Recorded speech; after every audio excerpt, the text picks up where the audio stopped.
Hello everyone, and thank you for joining us for today's presentation as part of the Industry Insight webinar series. The topic this time is 6 key strategies for making your law firm business work for you. Speaking today will be Christopher Anderson. The Industry Insight webinar series is hosted by the ABA Legal Technology Resource Center. To stay updated on upcoming webinars or view previous videos, visit ambar.org/industryinsight. You can also stay updated on legal technology news through our blog, www.lawtechnologytoday.org. Christopher is a proud father, an avid pilot, and lawyer. He has a singular passion for helping law firm business owners meet their own definition of personal, professional, and financial success. In short, Christopher helps you become happy lawyers. The presentation today will be followed by a Q&A. Please enter your questions into the question box in the webinar panel on the right side of your screen. All questions will be addressed at the end of the presentation. We are recording this webinar, and we will be sending the video and a follow-up email in a few days. You can also keep an eye on our blog, which again is www.lawtechnologytoday.org. Thank you all for joining us, and we'll now begin the webinar. Thank you so much. I really appreciate the opportunity to speak to these folks, and thank you everybody for your attendance. Thank you to the Legal Technology Resource Center and the American Bar Association, but really most of all to the attendees who are taking their time out of their day to listen to this webinar. I trust that we will give you plenty of value. As you could probably tell from my bio, but I'll extend it a little bit, I just want to make it clear why I do this, because I'm going to be asking you some tough why questions. I am absolutely driven to help lawyers, particularly shareholders in solo and small law firms, to work in a business, to build a business that works for them, that helps them achieve success as they define it. Success in their law firm business so that the law firm business is working for them and they're not trapped in a job that they've created for themselves. In other words, they're not trapped working for the business. I have started up several businesses. I've had a couple of startups go really well, one spectacularly well. I've had several fail and some spectacularly fail. I've built a couple of law firms, some to some pretty decent success. I've also worked with LexisNexis and other industry building software, but everything that I've done has always been about helping lawyers leverage technology, leverage tools, leverage knowledge to build a business that works for them. Now, I could talk about this stuff all day long. In fact, every one of these 6 key strategies I could talk about all day long. But we only have half an hour, so let's go ahead and get started and understand just a few things. What we're going to be talking about is, first of all, understanding why your business exists. And immediately after I present these 6 strategies, I'll talk to you more about that. We're going to learn about the 2 jobs of marketing and how to use them. In particular, we're going to learn that most people, most lawyers particularly, think about marketing only the first job, and even that one incompletely. But most people ignore the second job of marketing, which is very, very important to make your law firm successful and to make it help the most number of people. We're going to talk about selling and why selling, while most of us find it distasteful, can actually be the most fun part of your law firm business.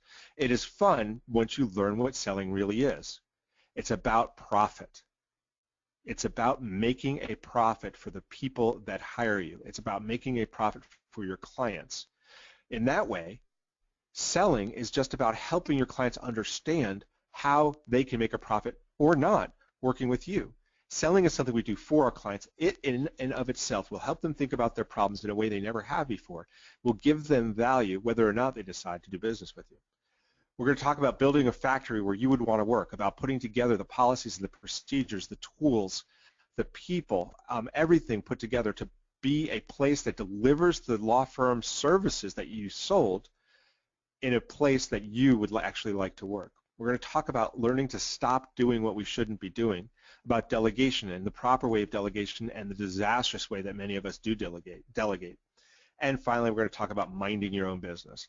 That is paying attention to the numbers, paying attention to the metrics and the money that define how well our business is doing so that we can refocus and reapply our energies to those places that need the most attention. Like I said, I could talk about each one of these all day, but we don't have all day, so let's get started by, first of all, turning to the question of why. Why are you here? Why did you come to this webinar? Why are you spending 45, 50 minutes of your day listening to me? Hopefully it's because this topic spoke to you, that you were intrigued by something about learning about how to make your law firm business work for you and not the other way around, probably because you don't feel that way right now. but I want to go further and deeper. I want you to think about the topic, but go deeper during the presentation, after the presentation particularly. Think about why you went into business in the first place. Think about why you continue to work in your law firm business and not just go out and get a job. Why sometimes you feel like you struggle, and why do you feel like you work for the business, like you work for the staff, like you work for the firm? It shouldn't be that way, but you have to first of all think about why. And then you have to understand that it all comes back to the fundamental question about why you went into business in the first place. A fundamental question you may not have actually fully answered ever. And so hopefully we can talk a little bit about that. It's about defining what a successful law firm business is, but most importantly, what a successful law firm business is to you, how you define a successful law firm business. I'm going to show you how to do that and to do some thinking for yourself that you may or may not have done prior to this conversation. So let's get there. But before we do, I also want to warn you. I have no magic bullets, no magic wands, no special potions. None of this stuff is easy. What I'm going to tell you is it's not difficult in the sense of being intellectually overly challenging. Each and every person on this phone call has the skills and the capabilities to accomplish what I'm talking about. I'm just saying it's not easy. It's going to take some work. Each one of these 6 key strategies going to take some work. The why question is going to take some work. But like Art Williams says in his quote, what I am telling you, even though I'm telling you it's not going to be easy, I'm telling you if you do it, it is going to be worth it. So let's turn to the definition of a successful law firm business. We all want to be successful, or at least more successful, but until we define that, it's hard to steer in that direction. And just instead, we sit on the roadside hoping that success comes to us, that our ship comes in. And that's just not how it works. So let's just take a thought for a moment and think about, where do you want to be 12 months from now, 24 months from now, and 5 years from now? And by where do you want to be, I don't mean where you want to be physically, though I do to some extent, because part of what I'm going to be talking to you about, or what I want you to be thinking about, is where do you want to be living? What house do you want to be living in? In what neighborhood? In what city? In what town? Where do you want to be financially in order to be able to support your dreams of where you want to be living, what you want to be driving, what vacations you want to take, what kind of, how you want to be funding your children's educational funds, what kind of retirement you want to be funding, and by when? These are all parts of the financial question of where do you want to be now, 12 months from now, 24 months from now, 5 years from now. And remember these questions when we get to sales. And talking about selling, which is one of the strategies, because these are the same questions that you really need to be talking to your clients about, and quite honestly to your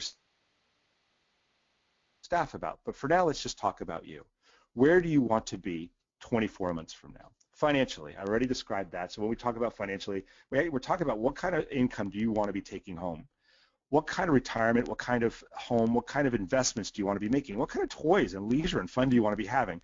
Quantify all of that, and you should be able to come up to an amount of money you want to be taking home in order to fund all those things the way you want them.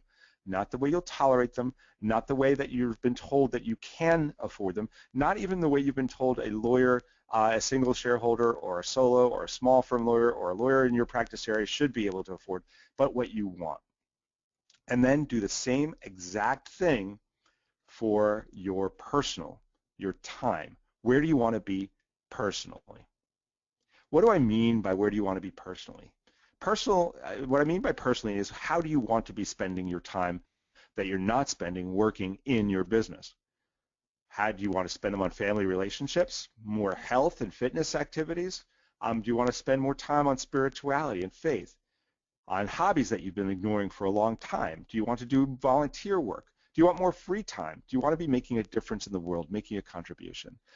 To the extent that you're not doing these things, ask yourself how much time you want to not be spending working in your business. Because let me tell you something about time. There is a rule about time. It's called 168. We, each and every one of us, rich and poor, have 168 hours per week. to spend the way that we choose to spend them. Now, most of us are supposed to sleep 56 hours a week, 8 hours a night, which leaves us with 113. We then spend about 24 more hours doing things like bathing, eating, and other necessaries of life. So 24, that's about 92 left. If you spend 50 in the office, that leaves 42. If you spend 60 in the office, that leaves 32. If you spend 40 in the office, that leaves 52. Whatever you're spending working in your business now, ask yourself today what you're spending your free time on, whatever free time is left. And that'll probably give you a good clue as to how you want to spend your free time going forward. But there are probably things you've given up that you'd prefer not to have. And if you got more free time, perhaps you'd like to spend some of it on that. So we figure it out, and I ask people to think of this in terms of how many weeks a year do you want to be working in your business or even on your business. And very often when I'm talking to folks, the answer I'll get is like 48 or 45, 6. And I find those answers to be a little bit distressing because there's 52 actual weeks in a year. Most of us celebrate the religious holidays, whether Christmas and the surrounding holidays or Hanukkah or any of the other holidays around there. That takes up about, well, it takes up several days. There's Thanksgiving, there's 4th of July, there's other holidays that all told throughout the year. Total holidays equal about 10 to 12 days or 2 solid weeks. So from 52, there's 50. Most of us like to take at least some vacation. Let's say that's 4 weeks of vacation. Now we're down to 46. And then life happens, and life, you're sick, your kids are sick, your spouse is sick, your parents are sick, somebody's injured, you have a wedding to go to, a bar mitzvah to go to, you have a funeral, whatever. These things take up about another 10 days a year, or about another 2 weeks. So 52 to holidays is 50, to life happening is 48, to vacations of 4 weeks is 44. If your answer is more than 44 weeks a year, then you're skipping out on something. And then we also look at personally by how many hours per week do you want to be working. Most people that really enjoy their business like to be working in the business around 40 to 45 hours a week. You don't have to have, that doesn't have to be your answer, but that's not uncommon. But we want to be leaving enough time to also work on your business. So you have to answer that question again for yourself. These are what your definitions are. And then finally, professionally. Because quite honestly, if you're making the money that you need to make and you're getting the free time to do the things that matter to you, but you hate your job and you hate the people that you go to and you hate the clients that come in the door, believe me, I know this is some of you, then this is not a successful business.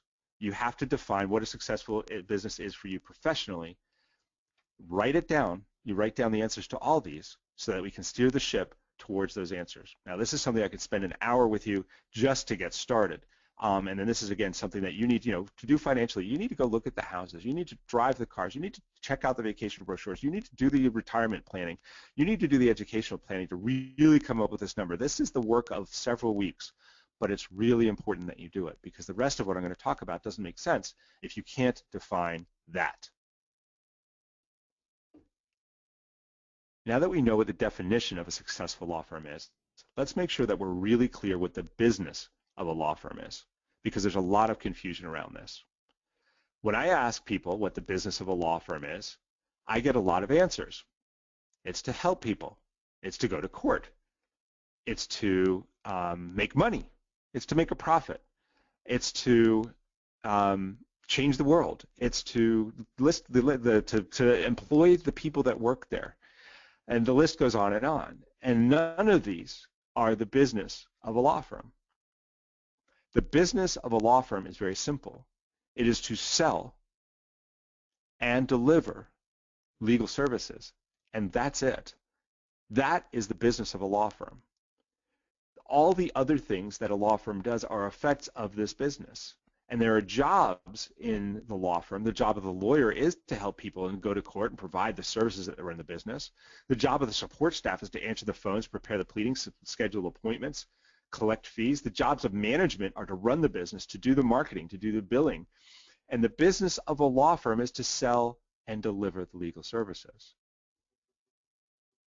Don't confuse that with the purpose of the business. The purpose of the business is to meet the owner's financial, personal, and professional goals. That's the purpose of the business. The purpose of the business is not to provide jobs. It's not to pay taxes. It's not to do anything but meet your personal and professional goals. All the rest are things that you have to do in order to meet that purpose. So take a moment during this call, during this webinar, and ask yourself, why did you go into business? What I find with a lot of solo small firm lawyers and single shareholder firms or even larger firms is that this is actually a question they haven't thought much about.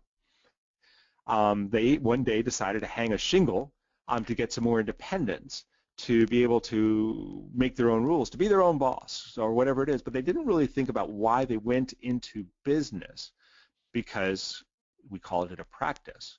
So why did we go into business? Why did we become an entrepreneur? It's not just to do what I want when I want and with whom I want to do it. It's not just to choose who I represent and what cases I take, though those are really, really important. But it is to create a business that meets your financial, personal, and professional goals, plain and simple. So think for a moment about what those goals are and why did you go into business? And if you haven't thought about that before, think about why you want to continue being in business. Everybody should actually be able to pretend every single day that today you're deciding whether or not to open the law firm business that you've got. If the day comes when you wouldn't want to, then it's time to make a serious change and really consider whether or not you want to be in that business.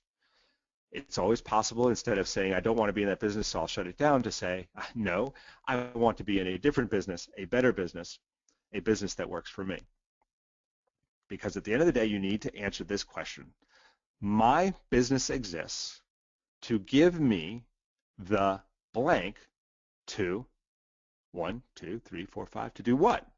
And the reason I put the blank is because you should be able to fill this out. My business exists to give me the money to 1, 2, 3, 4, 5, 6, 7, 8, 9, 10, whatever. My business exists to give me the time to. And finally, my business exists to give me the resources to accomplish my professional goals. As entrepreneurs, it is important for us to learn that unlike people who work on assembly lines or other blue-collar type work, that we don't and shouldn't think of ourselves as trading time for money. To the extent that we do, and many of us do, I certainly did, we limit ourselves because of that 168 rule. If we see ourselves as trading time for money, we can only go so far. We can only make so much. We can only achieve certain goals. If we, as a lot of us get in the trap of doing, see us as trading our time for prestige or self-esteem, in other words, when some clients come by and they don't pay their bills, well, we don't want to push them to pay their bills because, well, we certainly want them to continue to like us. We get into that trap because money, we're not hungry, but we're trading our time for money, and we're giving some of it away because what we really want is to trade our time for self-esteem. As entrepreneurs, we got to get into the business and the habit of paying others to get us back some time that we use to work on our business, to enhance our business, and to enhance the number of people that we can help. And I'll talk to you about that in just a moment. The real trick is not to get in the trap of working for your business. We don't want to end up working for our business. There are some signs that we work for our business. Underpricing your services, not asking for retainers, not grading our clients. Do you grade your clients? Committing door law, in other words, practicing whatever comes in the door because we're afraid that the phone one day will stop ringing. Making up prices on the spot. I won't read all of these. Carrying too much debt, carrying dead weight partners, not having a written budget, and then blaming others for the problems in the business. These are all signs that we work for our business, and it doesn't have to be that way. We can have our business work for you. See, our businesses are a vehicle. Some people call them their mule. You need to see your business as a mule. If you don't, you might be the mule, right? The mule is the animal that you put out in the field that drags the plow to till the fields. You drive the mule does the work. The mule goes where you tell it to. The mule plows as much as you ask it to. You have to feed the mule, but you don't work for the mule. Your business is a vehicle to take you where you want to go. I recommend a book called You Too to expound on this topic. Certainly page 25, Seek Failure, but generally that is a great book for you to understand why your business should be the mule for you. So the first strategy that we were talking about is making sure that you understand what a successful business means to you and how to achieve it. Moving along, as we must, we will talk about marketing, because at the end of the day, you have to get good at one of two things: sowing in the spring or begging in the fall. So let's understand very quickly what the two important jobs of marketing are. A lot of lawyers don't get this, and this is the second important strategy, is to understand the two separate and distinct jobs of marketing. First job is to get the right client prospects to the right place, meaning where your sales team, even if that's you, is ready to talk to them at the right time when you're ready to talk to them, in the right quantity so that they don't overwhelm you, with the right expectations. In other words, they've been educated into what they expect about your services, and in the right frame of mind. In other words, they have been told what they need to know in order to believe that you might be the solution to their problems. The other job of marketing is to protect sales, that being you or whoever you've got doing sales in your business, to protect the factory, to protect the people and the physical plant, to protect your money and metrics, to protect you from everyone else. In other words, job one of marketing is to bring people to the door that are qualified leads for your business. Job two of marketing is to keep everybody else away. So A, you don't waste their time talking to people that you can't help, and B, so they don't waste yours. A good way to figure out how much marketing to do, because here's the main problem with marketing, is that a lot of lawyers who get into marketing, they hire someone to help them with the marketing, or they go out about it on their own, and they only ask for more. How much marketing do you need? I don't know. Well, how many new clients do you need? More. Well, why do you need more clients? Because I want more money. How much more money do you need? More. We go back to defining our successful business, and in this example, we'll say that our successful business gives us the ability to bring home $500,000. That's $41,667 a month, $9,615 a week. From that, in most well-run law firms, that means we need to bring in gross revenues of $1 million. Our marketing plan, and I know I'm going fast, but we've got a lot to cover. Our marketing plan, if our average case value is $5,000, tells us that we need 200 new cases a year, which is only 17 a month and only 4 per week. When you break it down, it all becomes very reasonable, very achievable. It doesn't seem monumental to achieve this. We understand that when somebody does finally come to our sales team, in this example, we land 50% of them. You plug in whatever number is right for you, which tells us we need to do, in our example, 400 sales calls a year or 8 a week. If our funnel conversion rate, meaning everybody that hears or sees or touches or tastes or smells our marketing message, we get 2% of them to schedule a sales call, tells us that we need to reach 20,000 people a year or 385 people a week with our marketing message. Again, not an overwhelming number. This can be achieved in a lot of different ways, each of which will have different conversion rates, but you can see that from understanding your gross revenues, you can build a marketing plan by then just knowing how many people you need to expose your message to. And of course, we remeasure these rates and adjust our plan. But you start with a plan, because if you don't have a plan, you can't get there. The third strategy is sales. Sales is a main sticking point for a lot of law firms, because a lot of lawyers have a hard time with sales. And that's because in our experience and what we've been taught is that a lot of sales happen to people. And we see ourselves as wanting to help people and not sell to them. We want to help our clients, not sell things to them. And we equate that with selling things that they don't need. But all selling really needs to be, and all selling should be for lawyers, is helping clients understand how they can exchange something they don't want for something that they do. It comes from understanding our client's problem and learning to solve their whole problem. This, by the way, will also increase your average case value when you do this, because very few people do. Take the time to listen to how the client's problem or opportunity, and by the way, understand that nobody comes to lawyers to solve legal problems. They don't care about legal problems. So many of our marketing efforts go towards solving legal problems, but that's not what our clients care about. They care about personal problems. Their problems affect their time, their money, or their reputation. Take time to listen to how their problem is affecting their time, their money, and their reputation, and then take time to explain how working with you will impact their time, their money, and their reputation versus not working with a lawyer of your skills and competence. So, give them that story of, okay, if I can help you, and here's where you're going to end up in your time, your money, and reputation if I do help you, and here's where you're going to end up if I don't. That way, they can decide what the value of your services is and decide whether or not they can make a profit working with you. You, of course, need to determine whether you can make a profit working with them, but that's a subject for an entirely other webinar. But if you make this change to your sales strategy and understand that out there in the world, even though people kick your tires all the time and tell you they've got a problem with your price, it's not true. They have a problem with the perceived value of your service. At the end of the day, people at their very core don't want to pay less. They want to get more, and they don't believe they are.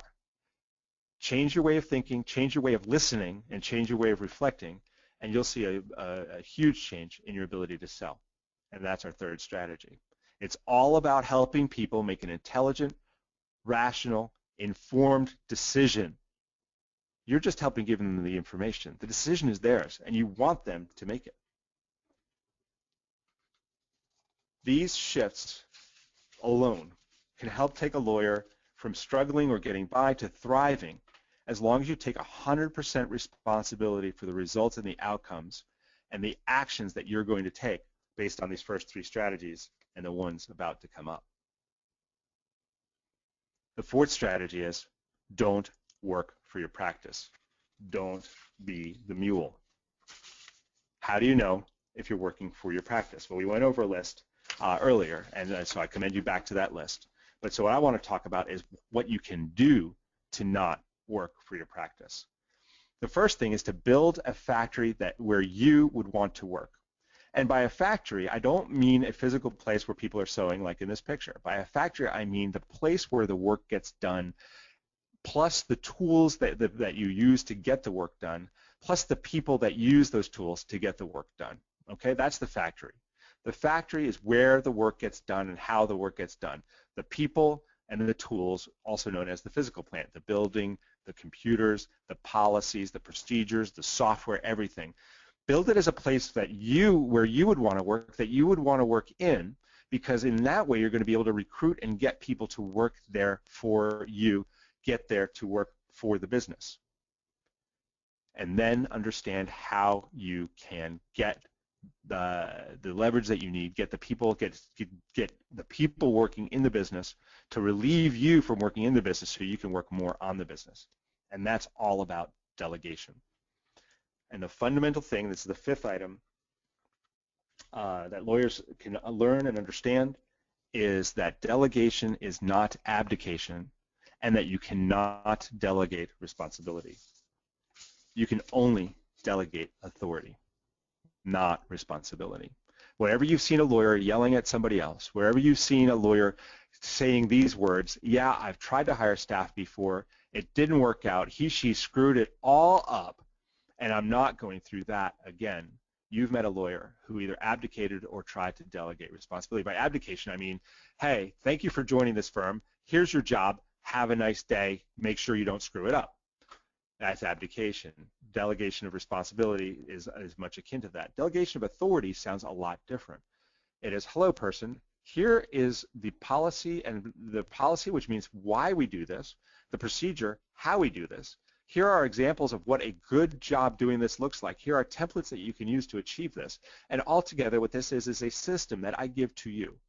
Follow the system. I give you the authority to follow the system to get this work done. The responsibility stays with me. Now, good people will take responsibility over time. The responsibility never leaves your desk, and you always verify. But over time, you get to trust and trust more. You keep responsibility. When you keep responsibility, you get control. So what should you delegate? There's a hierarchy of tasks in a law firm that starts from the top with the high-value legal stuff, which is the marketing and client development, the most important thing you can do, maintaining client relationships, selling, strategic planning of the firm and the cases, managing your team, and if it really turns you on, the highest level legal skills, the things that people hire you for specially, not the rest of the legal skills. The high-level legal skills, the middle-level legal skills, client service and technical legal skills are lower down the ladder. Even further down, informing and responding to clients and documenting systems, and then, of course, all the administrative stuff, systems documentation, answering mail and email, ordering office supplies, answering the phone, doing the bookkeeping. That is also known by many lawyers as the stuff I spend a lot of time doing. And we need to delegate from the bottom up. Now, when a lot of lawyers see this list, we look at this and we say, oh my goodness, there's no way I can delegate all this all at once. I don't have the funds. I don't have the resources to just get rid of, stop doing all that. Where's it all going to come from? And I hear you, I understand. So what we do is we simply pick something from the right-hand column and we figure out a way to delegate it. Telephone answering is a great example because telephone answering, you don't even have to hire anybody. There are virtual receptionists out there that will do this for you by the call, by the hour. And all you do is you promise yourself that every hour that you save, and you'd be surprised how much of this stuff, how many hours you're spending doing this stuff on the right, every hour you save, you do not use to sit by the swimming pool and eat bonbons. You do not use for any other purpose but to work on the top things on the left. And by that you get leverage because telephone answering, any of these jobs on the right, the most value they can bring to your business is the least amount you could pay to someone else to do that job competently. So bookkeeping, the most bookkeeping can bring into your business is about $25 or $30 an hour. The most telephone answering can bring into your business whenever you pick up the phone. If you don't have an appointment to speak to that person, the most you're bringing into your business is $10 to $15 an hour. So you promise yourself by saving yourself an hour in telephone answering, you will only do stuff on the upper left, and depending on your market, that's worth $200, $250, $300, $350 an hour, and you get a 20-to-1 ratio. A 20-to-1 ratio. You're now doing work that is valued, brings $200, $300 worth of value into your firm in exchange for $15 paid out. And then you use some or most of that money, that value that's been brought into your firm to now delegate away something else. And you repeat and you repeat and you repeat until you're not doing anything except the highest level work. You get to where you want to be, doing the marketing and the client development, selling, maintaining client relationships, and strategic management, and the highest level legal skills if you want to. By this means of delegation and making sure that we delegate authority and not responsibility, this is the fifth strategy that will help you achieve a law firm that works for you. That's it. The sixth strategy, go over really quickly, is to be able to mind your own business. You cannot afford to be a cigar box lawyer, and you cannot afford to be your own accountant and bookkeeper. But you do need to have a good knowledge of these key terms. Every business owner, every lawyer who runs their own practice, runs their own business, needs to understand their chart of accounts, their budget, and what their budget looks like both for income. Their income needs to be budgeted. Yes, you can do that. I can show you how. And their expenses budgeted at least for the next 12 months. Be monthly looking at a budget variance report, how much you deviated from that budget in key categories, and if the deviance is big enough to find out and drill down to why. Sometimes they're good reasons, sometimes they're bad reasons, sometimes they just are, but you want to be able to ask those questions. Figure out how much the cost of unproductivity is in your office, how much WIP, work in progress, you have, that is work you've done that hasn't yet been billed, so that you don't get behind your clients. You manage and understand your accounts receivable, what the cost of the inventory, and then also managing yourself and your staff based on their rates, utilization, which is how much time do they bill versus how much time they're in the office, and the speed of collections, how fast you get money in the door once you've issued a bill. Using retainers in a smart way will help to reduce these numbers. Understanding these numbers, then you can demand from your bookkeeper, even if your bookkeeper looks a lot like you, but it shouldn't, these key reports. You need to have a budget that is available to look at all the time. You need to review your budget variance report at least once a month. You need to be looking at a rolling 12-month revenue expense report, what your cash flow is going to be looking like in a broad sense, at least monthly over the next 12 months, and a cash flow projection showing you actually how much cash you're going to have in the bank week by week, day by day for the next at least 6 weeks. I like to do it for 12, and you need to be looking at that at least weekly. As I said, you need to be managing your work in progress so you're not getting behind your clients on their retainers, and you need to be managing AR because AR is the most scrutinized and biggest burden on a law firm. In most law firms, the AR is out of control, and it's robbing you and your shareholders and stakeholders of real value in your law firm in multiple ways. It is not just the money you are owed. It is many times the money you are owed. And in a longer presentation, I can break that down for you, but just trust me on that. AR is a huge cancer and needs to be managed. You need to know your cash position, and if your revenues are over $500,000 per year, then you also need to be paying attention to your balance sheet. Minding your own business is the sixth key strategy to making your business work for you. All right, so that's how much I can get done in 35 minutes. I got through all 6 strategies, and I'm pleased to have done it, but as you can tell, I mean, this is stuff I really, really am passionate about and would love to talk more with you about that. So the only question left for you really is, are you ready? Are you ready to make your business your mule?